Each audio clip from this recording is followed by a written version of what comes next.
Çanqan Yunuzə ilə Azərbaycan turu eləmişik və təxmini 2500 kilometr yol qət etmişik. Bakıda Binə qəsəbəsində başlamışıq.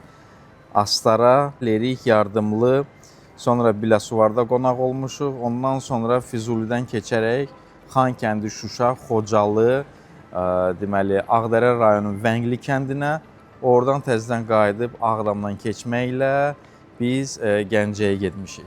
Gəncədə qalandan sonra Daşkəsən, Gədəbəy və sonra Gədəbəydən yenə də Gəncədən keçməklə Yevlax, Şəkiyə gəlmişik. Şəkidən çıxıb Qaxda qalmışıq. Qaxdan da Zaqatala Balakən turu eləmişik və oradan artıq Qaxdan qayıdıb Qəbələ, 2 gün İsmayılıda, İvanovkada qalmışıq və hal-hazırda biz Koroğlunun Bravosundayıq. Bu yola 2500 kilometrə nə qədər benzin sərf eləmişik. 2500 kilometrin 30%-i yolsuzluq olub, eniş, yoxuş və s.